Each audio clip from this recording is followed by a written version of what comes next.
विश्व के कोने कोने में यूट्यूब के माध्यम से हमसे गुरु मंत्र लेकर वैदिक अनुष्ठानों में आगे बढ़ने वाले मेरे प्रिय शिष्यों और यूट्यूब के माध्यम से ही हमें सुनने वाले सज्जन और सन्नारियों, चलिए आज आपको नक्षत्र ज्योतिष की बात करूंगा। नक्षत्र ज्योतिष एक अलग ही ज्योतिष है। कितने ज्योतिषी नक्षत्रों के ऊपर संशोधन करते हैं और अपना वक्तव्य योग्य नक्षत्र पर जो भी देते हैं वो सही होता है। 3 नक्षत्र ऐसे हैं, आश्लेषा, मूल और ज्येष्ठा। जब इसमें कोई बच्चा पैदा होता है तो हमारे वंश का नाश होगा, ऐसा दूरंगामी संदेशा होता है। अगर इस घर में कोई लड़की पैदा नहीं होती तो भी वो वंशनाश होता है, ताकि लड़की जब पैदा होती है और जब हम लड़की का कन्यादान करते हैं तो पूर्व जन्म के अनेक कर्म पुण्य में बदल जाते हैं।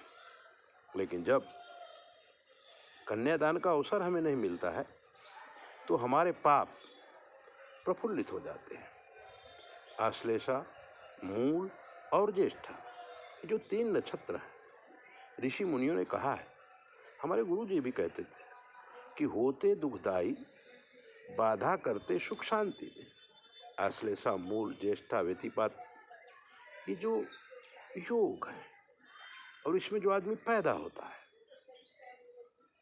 वो बहुत ही दुखदाई होता है माता पिता के लिए। आपको याद होगा पुराने ज़माने में तो ऐसे बच्चों को फेंक दिया जाता था।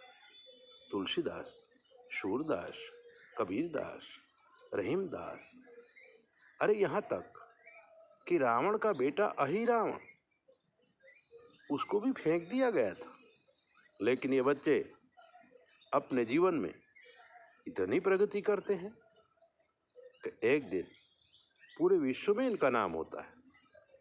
और विश्व में जिन जिन महान व्यक्तियों का नाम है, अगर सूक्ष्म गणित से देखा जाए तो ऐसे बच्चों का जन्म आश्लेषा, मूल और ज्येष्ठा में ही हुआ है।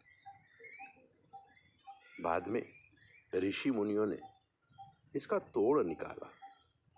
आश्लेषा, मूल, ज्येष्ठा में जब बच्चा पैदा हो तो ऐसे क्या क्रिया की जाए कि बच्चे को हम पाल पोस के बड़ा कर सकें, क्योंकि बड़े होते ही तो बच्चे अपने अपने कार्य में लग जाते हैं, माँ बाप वैसे भी रिटायर होते हैं। तो ऋषि मुनियों ने उसकी पूरी विधि बताई, अनुष्ठान बताया, जप बताया, दान बताया, और लोग करते, बच्चे सुखी भी रहते हैं।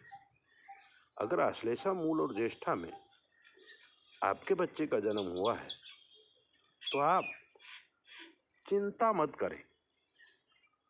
किसी अच्छे पंडित को, किसी अच्छे ज्योतिषी को बुला करके शास्त्र में जो कहा गया है उस प्रकार से उसका निवारण करो, और निवारण करने के बाद आपके घर में सुख शांति और आबादी होती है। एक बात और बता दूं, जो बच्चे आश्लेषा, मूल और ज्येष्ठा में पैदा होते हैं, अगर उनको कालसर्प दोष भी है, विष दोष भी है, पितर दोष भी है, तो ऐसे बच्चों की मृत्यु एक्सीडेंटली होती है। इसलिए हमें जल्दी से जल्दी इन सारे योगों का निवारण करना चाहिए। ऐसे ही दिव्य बातें जानने के लिए चैनल को सब्सक्राइब करो, लाइक करो, और अगर आपके जीवन कोई कष्ट है हमसे पूछ लो। 9825200108 पर फ़ोन करके कुछ भी पूछिए। जय बोले, अपना ध्यान रखो।